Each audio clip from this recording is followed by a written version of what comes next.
Hello friends, law lecture में आप सब लोगों का स्वागत है। आज हम लोग बात करने वाले हैं इंडियन एविडेंस एक्ट में काइंड्स ऑफ एस्टॉपल के बारे में। इससे पहले हमने समझा कि एस्टॉपल होता क्या है और इस वीडियो में हम लोग समझेंगे कि एस्टॉपल बाय रिकॉर्ड क्या है, एस्टॉपल बाय डीड क्या होता है, estoppel by conduct, estoppel by election, promissory estoppel और लास्ट वन में एस्टॉपल बाय बेनामी ट्रांजेक्शन क्या होता है और काइंड्स ऑफ एस्टॉपल क्यों इतना इंपॉर्टेंट है वीडियो के लास्ट में हम देखेंगे। तो चलो वीडियो शुरू करते हैं।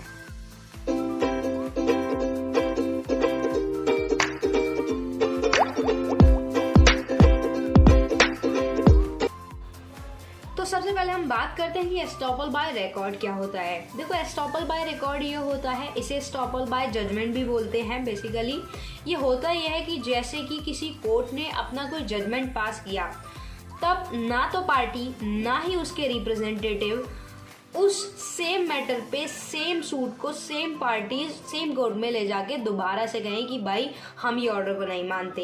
इसका सबसे बेस्ट एग्जांपल है रेस जुडिकाटा। रेस जुडिकाटा अगर आप लोगों को नहीं पता तो ऊपर आई बटन पे रेस जुडिकाटा की वीडियो बनाई हुई है, वो आप जाके ज़रूर देख लेना। बेसिकली इसमें ये होता है, यहाँ पर रेस जुडिकाटा का प्रिंसिपल लगता है। एन एग्जाम्पल, जैसे एक पर्सन है वो लायबल हो जाता है सूट ऑफ नेग्लिजेंस के किसी भी मैटर में, और बी यानी कि उसके रिप्रेजेंटेटिव, सी यानी कि उसके एग्जीक्यूटर, वो तीनों ही क्या कर सकते हैं, सेम मैटर में सेम सूट को कोर्ट के सामने नहीं ले जा सकते।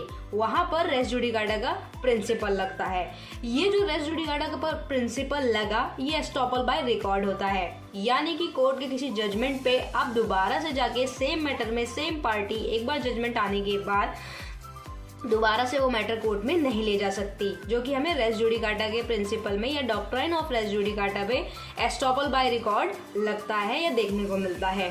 दूसरी बात करते हैं estoppel by deed. Estoppel by deed होता है कि जहां पर पार्टीज का एग्रीमेंट हुआ, उस एग्रीमेंट में डीड के थ्रू एग्रीमेंट हुआ और सर्टेन फैक्ट उस एग्रीमेंट में लिखे गए। जैसे कि ए और बी के बीच में एक एग्रीमेंट हुआ, उस एग्रीमेंट में कुछ क्लॉज में ये भी लिखा था कि जो सी पर्सन रहेगा वो हमारा आर्बिटर रहेगा।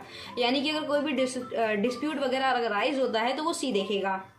अब यहाँ पर क्या होता है कि ए पर्सन जो है वो ऑब्जेक्शन रेज करता है कि मैं नहीं मानता कि सी जो है हमारा आर्बिट्रेटर रहेगा।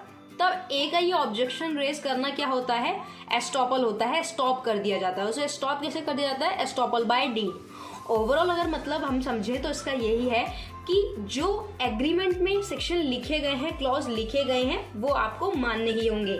बाद में अगर आप मना करोगे तो वो एस्टॉपल बाय डीड लग जाएगा। नेक्स्ट बात करते हैं एस्टॉपल बाय कंडक्ट। देखो, हमने एस्टॉपल को बहुत अच्छे से समझा है, तो एस्टॉपल बाय कंडक्ट सेम वैसा ही है। यानी कि सेक्शन 115 जो है वो एस्टॉपल बाय कंडक्ट के बारे में ही है। जैसे कि अगर कोई पर्सन है वो एग्रीमेंट करता है या मिस रिप्रेजेंट करता है या नेग्लिजेंस के थ्रू करता है कि अदर पर्सन को ये बिलीव हो जाता है और अदर पर्सन अपना पार्ट जो है वो प्ले कर देता है, तब उस कंडीशन में पर्सन ये नहीं कह सकता कि भाई मैं ये चीज़ तो मानूंगा ही नहीं। वो अपनी ही बात पे चेंज नहीं कर सकता है, डिनाई नहीं कर सकता है। यानी कि अगर एक पर्सन ने कोई स्टेटमेंट दे दी है, उस स्टेटमेंट के बाद वो अपनी स्टेटमेंट से पलट नहीं सकता है। ये है एस्टॉपल बाय कंडक्ट।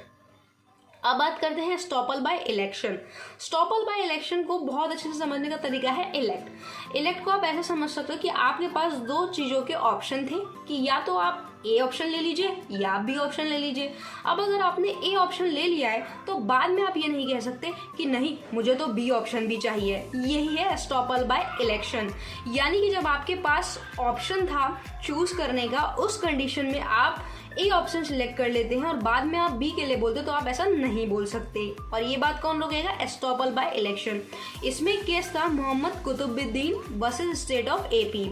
इसमें बेसिकली क्या हुआ था कि जो कुतुबुद्दीन है वो टर्मिनेशन लेटर दे देते हैं, टर्मिनेट हो जाते हैं अपने ही उससे कि भाई या तो उन्हें गवर्नमेंट रहना है या छोड़ देना है। अब अगर वो अपने ही उसको क्या करते हैं, रिजाइन कर देते हैं, अपनी ही जॉब को छोड़ देते हैं, बाद में ये नहीं कह सकते कि भाई मैंने ये जो चीज़ है, मेरे को जो रिजाइन किया गया है वो, अब उनके पास दो ऑप्शन थे, या तो वो ड्यूटी पर रहे या वो रिजाइन कर दे। और रिजाइन करने के बाद वो ये नहीं कह सकती कि भाई मुझे ड्यूटी पर, सर्विस पर रखें। तो ये सबसे अच्छा एग्जाम्पल है एस्टॉपल बाय इलेक्शन, यानी कि जब आपके पास ऑप्शन था तो आप सिलेक्ट करते, और जब सिलेक्ट करने के बाद आपने सिलेक्ट कर दिया तो आप बाद में ये नहीं कह सकते कि मुझे बी ऑप्शन भी चाहिए।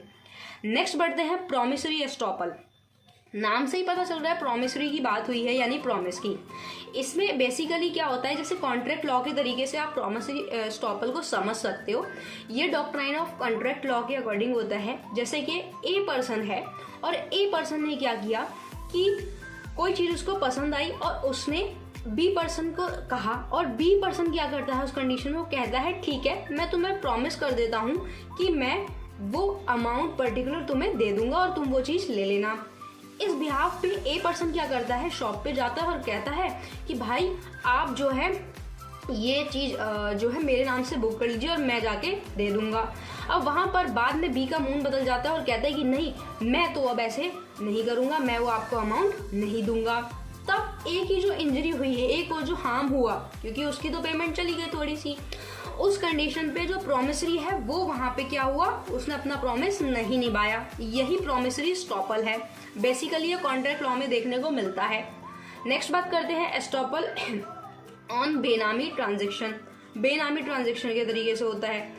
एन एग्जाम्पल, जैसे समझ लीजिए कि एक ए नाम का व्यक्ति है, इसको हम एग्जाम्पल से समझेंगे कि एक ए नाम का व्यक्ति है और उस ए नाम के व्यक्ति ने बी नाम के व्यक्ति को कोई प्रॉपर्टी बेच दी। बेचने के बाद बी ने कुछ एक टाइम पीरियड निकलने के बाद सी को वो प्रॉपर्टी बेचता है। तब ए ये नहीं कह सकता कि बी जो है सी को प्रॉपर्टी नहीं बेच सकता, ऐसा नियम नहीं है, क्योंकि अब जब बी को प्रॉपर्टी बेच दी है तो बी को उस प्रॉपर्टी को बेचे, उस प्रॉपर्टी के साथ कुछ भी करे, वो उसका राइट होता है।